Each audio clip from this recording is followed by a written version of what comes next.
The last time I split on someone I loved, the words that came out of my mouth just weren't mine. They belonged to a scared little kid, a child who was left alone in the dark and truly believed they were going to die. It took me years and a borderline personality disorder diagnosis to finally get it. My BPD wasn't some monster I had to fight. It was a younger me, just screaming to be heard.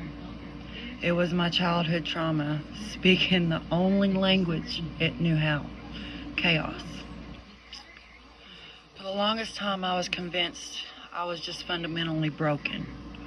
My life felt like one long series of intense, messy relationships, emotional explosions that felt like a volcano erupting, and this deep, aching emptiness that no job or compliment could ever touch. Then came the diagnosis: BPD. Great.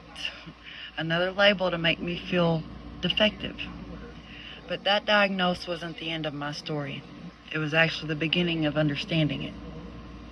This is the story of how I started connecting my BPD symptoms, the things that caused so much pain for me and the people I love, back to specific moments in my childhood that fractured me.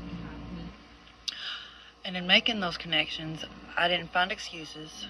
I found a roadmap. I found a way to start healing.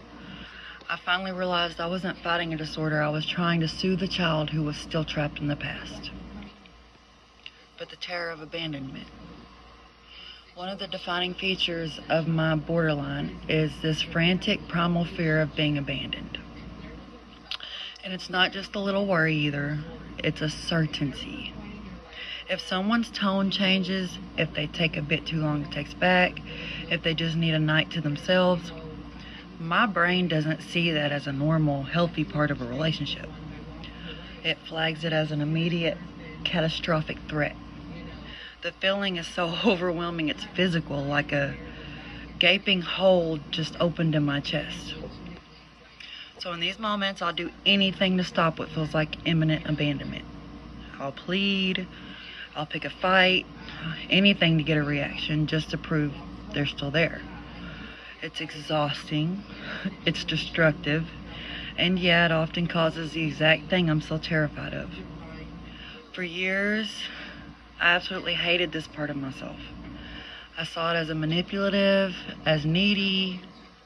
I just couldn't figure out why my reactions were so massive compared to the situation. Then in therapy, I started looking back. It wasn't until I really examined my childhood that I figured out where this terror was born. I was 10 years old, and I was at school, and the one person who I loved the most in my entire life, my father, my old foster parent, my aunt, my uncle, they all came to tell me that they had good news and bad news, and that the good news is they found my dad because I couldn't get a hold of him for 3 months. I called and called and called and got voicemail. But that the bad news was he died in a car accident early that morning. And in my tiny 10-year-old little mind, I wasn't just lost, I was left, forgotten. The panic that flooded my body wasn't just fear, it was the absolute certainty that I was going to be alone forever. I remember just sinking to the floor, unable to breathe in the principal's office, convinced my life was over. Of course, they got me up a few minutes later, but my nervous system never really got the memo that the threat was over. And that's the connection, that moment, plus 1,000 other smaller moments of feeling forgotten, program my brain. When a child experiences that kind of overwhelming stress, their stress response system doesn't develop normally.